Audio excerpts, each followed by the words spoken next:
Today we'll be doing a breakdown on some projects I think you will like, and also will kind of give you a little bit of an insight into Web3 and where the future is going.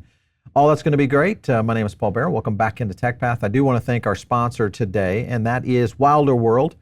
If you guys are looking to learn a little bit more about Web3 gaming, this is one of those multiplayer games that you could get into and learn a lot about where Web3 is going. And I think many people, whether you're an investor or maybe you're a game player itself, just visit wilderworld.com. They have been able to do some pretty amazing things, including not only race game, but also getting to quite a few more genres as well. So check it out over at wilderworld.com. Joining me today is Rashid Mansoor, who is the CEO of Metagravity. Hi, Paul. Yeah, I'm great. Thanks for having me on the show. Yeah, so we're going to talk a little bit about obviously multiplayer, Metagravity, one of the, I would say, leading projects out there that are kind of going in this direction. I want to go over into first a little bit about where you guys are today in terms of team size. What does the company look like as a whole? Yeah, absolutely. So we founded the company a little over 16 months ago, closing our seed round with a number of investors in deep tech, gaming, and Web3. We are about 65 now, spread across mostly Europe and some in Asia, some in the Americas, but it's mainly Europe-centric, our team. We've grown quite rapidly. 16 months, hiring 65 plus people has been a bit of a challenge, but it's been a really good ride, really. I mean, my background, I've been focusing on massive concurrency and compute performance and scale, not just in games, but also like even down at the chip level. I was working on massive parallelism and processor architectures. I was working on acceleration of neural networks for AI, numerical computing and scientific computing problems, and founded another company before Metagravity called Hadean, where I broke the world record for the largest number of concurrent users in a single game session. That was with the EVE Online folks in London and in Iceland. So we had over 10,000 in a concurrent game session, which is spaceships battling it out. There's a visual there of the server side. But the learnings sort of from that kind of go back. I mean, it's really 20 years I've been preoccupied with this problem, and it's a central problem for Web3. Today, we can really only build games or simulations with about 100 players, maybe 150. Right. And that's a hard limit on player counts. It's also a sort of constraint on total compute budget. So it includes things like, in addition, how many AI can you have? How many physics objects can you have? But when you look at the web, the traditional web, we're talking about platforms that can support tens, hundreds, thousands, millions, even billions of users in a sort of concurrent platform without artificial walls in places. Facebook is not a walled, it's a series of walled gardens. People are free to move around, interact in real time at will with anyone. They don't necessarily do that. Not everyone interacts with everyone at the same time, but you could, if you wanted to, you could reach out to anyone. In a virtual world, that's fundamentally not possible. You need to shard your world into small instances. And that's always been the case with games. When we talk about this big, brave new world of Web3, that's a serious limitation for the future. Yeah, I think this is something we've been looking at for some time. We've done quite a few interviews on this. I remember when we did an interview with Herman Narula over at Improbable, which also kind of goes in this direction. Explain to me a little bit of what you guys are doing versus, say, an Improbable. So what we're doing with, what Improbable has been doing, what I was doing with Hadean, it was applying a technique called spatial partitioning to try and scale virtual worlds. And that had a degree of success, like the things I did with CCP Games, and the scale we took it to was sort of the upper bound of sort of the complexity and scale you can really reach with that approach.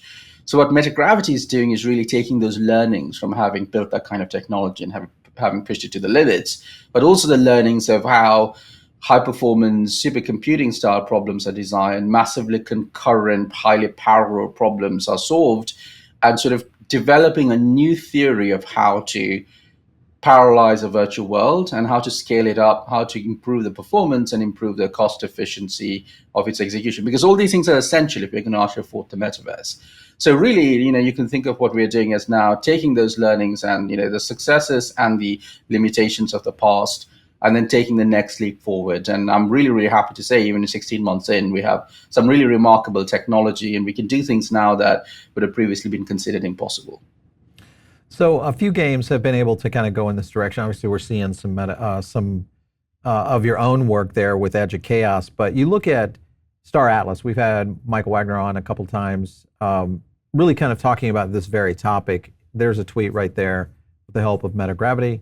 Now we're testing a record 30,000 concurrent players with a minimum on 60 frames per second. So they have an interesting game. Their game has been one that we followed for quite some time, all the way since the last bull run, really, when we started to see a lot of Web3 games break out. What is their challenge, I would say, for what Star Atlas is trying to do, and obviously some of the things that you guys provide as a solution? Yeah, I mean that's a great sort of framing there because I mean I too I sort of encountered Star Atlas quite early on, even before I founded Metagravity. But I was sort of in the process of transitioning out of Hadean, and Star Atlas was as a concept sort of popped up on my radar. And having done the work with EVE Online, and obviously having had that history, I found it really interesting. And the way I'd have summarized sort of that vision is there's an MMO called Dark Age of Camelot back in the day, which focused on this sort of three faction realm versus realm PvP conflict, and at the same time, I mean, it was set in a sort of more medieval setting, but from a structure and dynamic standpoint, that three faction system produces a really interesting sort of series of properties in how the way the players in the world self-organize. Like you might have one faction becoming overly powerful, and the other two factions might band together to fight against it. And that was sort of proved through the Dark Age of Camelot model. Incidentally, I happen to be doing a regular podcast with Mark Jacobs, who is the CEO of that, and he designed Dark Age of Camelot, and Chris Kane, called the biggest podcast on Apple. So we continue to talk about some of these design problems. Star Atlas was clearly embracing the learnings of a game like Dark Age of Camelot, but also taking it sort of in the EVE Online direction of what if we could build this competitive, real-time, fully open universe simulation. And we're not just talking ships, we're talking actual characters standing on the ground, or fighting in a spaceport or a spaceship, all the way up to fleet battles, which are ship to ship. That kind of scale of simulating a synthetic reality is what the future is about. But it's an exciting proposition that has been sort of intractable so far. So, I mean, our collaboration with Star Atlas is really how do we build and help usher forward that sort of technology-powered game that really becomes a home and a virtual economy and a virtual society for the future of players all over the world. I think that's super, super exciting. And we're really, really excited to be working with Michael Wagner and the team over there, and the really cool stuff they're doing. So that brings me to the other game that seems to have a partnership with you guys, and that is Wilder World, one of our partners. Here's a tweet from them. This was the Domino update. So pivotal moments now shaping the journey of what they're doing in terms of aligning with multiplayer. When you look at games like Wilder World and maybe really what the future of these kinds of games could mean, especially as we see expansion in Web3, how important is this multiverse, so to speak, for these games' success, to be able to, because this is the argument I always look at. Do we really have enough critical mass yet to need those kinds of solutions solved? Because it's kind of like what we don't know what we don't know just yet, because there's just not enough players out there. What about right now with what Wilder World is doing? If I understand you correctly, where you're coming at it from is where, I mean, a lot of sort of detractors of the need for scale sort of approach from, and they're like, oh, we're sort of getting by with charting people into 100 player rooms. Do we really need game encounters where you need thousands, right? And I sort of get that argument, but it's very focused on the here and now and the limitations of the possibility. It's like going back 200 years and speaking to people getting around on horse carriages and asking them to intuit the motor car. Right, it's a very difficult thing to do, and it's a very difficult thing to imagine that kind of future. I mean, a lot of VCs talk about this stuff as well, but this is sort of in Sequoia's taxonomy of product market fit and the evolution of technology. I'd call this, they've sort of taxonomized the different ways you look at it. There's the stuff that's very deductive, and you look at the here and now, and you're like, this is going to make something slightly better. But then there's the future vision stuff, which is enabling a world that doesn't yet exist, and it does require a degree of imagination to conceive of it. Why I think it's important is they're missing a really, really important point. Today, the 100-player limit doesn't just constrain sort of, the kind of encounters players can have, which can be up to 100 players. The 100-player Right. limit fundamentally prevents certain game mechanics from even existing. Yeah. So I can give you some examples. So those who played MMO games, they're probably, like World of Warcraft, or I don't know, Age of Conan, or even Dark Age of Camelot, which we talked about, or EVE Online. I mean, EVE Online's a bit different because it aims to be a sandbox. But MMOs typically, they create this facade of a living, breathing virtual world. But when you play them a little bit, you realize that that's not what they are, right? They're not really living, breathing virtual worlds. It's just a facade. And you've seen behind the curtains, and you've seen the Wizard of Oz. No, I get you. The moment you do that, like the illusion breaks away. But why are there facades? Because imagine if you could really exist in this world like it's a living, breathing world. Imagine you could go build a house somewhere. That sounds innocuous. But if you can build a house somewhere, so can other players, they can build next to you. Now you've got a hamlet that grows into a village, that grows into a town, into a citadel, right? Now you can't handle that. You can't handle that with any other sort of server technology that's existed in the past. So what you need to do as a designer is prevent that from ever even starting out. You need to completely clamp down on that. So it's no wonder that MMOs don't allow you to just go build wherever you like. There's no wonder that they don't allow you to get your friends together and go attack another city, because if too many people did that, now you have a scale problem. So really, this is about freedom of design and really embracing the intuitions about the real world and bringing them to the virtual. If you can't scale, if your server tech can't adapt, it can't do that. And now going back to Wilder World, what are they really doing? Well, imagine GTA 6, but imagine there are players all around that world. They're moving around, they're driving cars, they're doing jobs, they're forming gangs. This kind of future, I mean, we can imagine it as gamers. Gamers love these ideas. Like, this is the stuff they're looking for. But you can't build this unless you are ready to deal with the edge cases when too many players might converge in a region. You need to allow for those scenarios to make your world interesting. So I get where you're going with that now, in the sense of being able to build these ecosystems. And obviously, these economies also play into this, especially with Web3, because it's a different dynamic when you look at, just the model in which blockchain gaming works. All right, beyond it's about that, true player-driven economies, right? True player-driven economies are not possible because they will self-organize. They will have dense locations, sparse locations, which you can't predict as a designer ahead of time. So how do you make that possible, right? You need scaling tech. Edge of Chaos, when is this game going to go live? When will this be playable? So this is Edge of Chaos is a full-blown virtual world simulation that's medieval, which is interesting because Wilder World is sort of the present and Star Atlas is the future, and I sort of see that as a trifecta. It's already playable to an extent. I mean, we're actually building and bringing to the fore the big, large-scale battles. That's not what the game's going to be about all the time in the future. But that's the stuff that's going to break the game. And so we're starting there and we're building and testing that. We actually ran a playtest yesterday, and we had a pretty good showing from our community. So it's already playable, I would say. But when do we intend to launch it as a slice? It'll be early next year at GDC, around GDC time, that we aim to push it out to the broader public. How does Dungeons tie into this game? So Dungeons is sort of it's a mini game. It's retro, and those of us who've grown up with games love that sort of style. It's an imagining of what a retro game would be like. What the role it plays is it's an early way for participants to start to accrue some value in the future Edge of Chaos economy. Anything that you earn by playing Dungeons, the coins you earn, will be something that's available in the future in the actual Edge of Chaos economy, in the marketplace, that allow you to get you started on a footing a little bit above those, or just joining for the first time when the game launches. Speaking of that, have you talked to the Futureverse team? We've had the Futureverse team here on the podcast. Many of people, I think, have looked at maybe this being one of the interesting next generation game models that are out there. First of all, what do you think of that? And has there been any communication with them?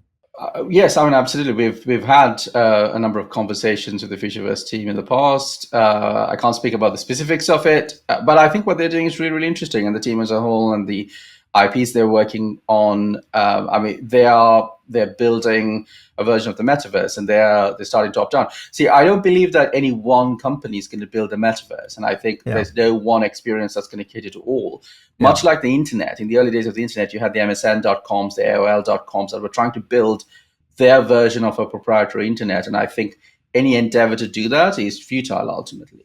But I think it's about different players from different segments building various edifices that ultimately collectively form the metaverse, the 3D, so the next generation of the internet. And I think the stuff the Futureverse team is doing is an important step in that direction. I mean, they're focusing on this more as directly a metaverse application, unlike, say, the Edge of Chaos, Star Atlas, Wilder World, which are essentially games that are also sort of those metaverse experiences. But I don't think there's one answer. I think these different approaches are essential for that future. You know, in the early internet, you had the early Amazon.com, but you also had GeoCities and you had MySpace at some point, right? So we need as much variability, as much diversity in this new world. Yeah, I would say though, if you think about what Mark Zuckerberg is doing with Meta and Horizon Worlds, etc. I mean, the growth and the potential for that of trying to lock into maybe one entity out there could be looked at going that direction.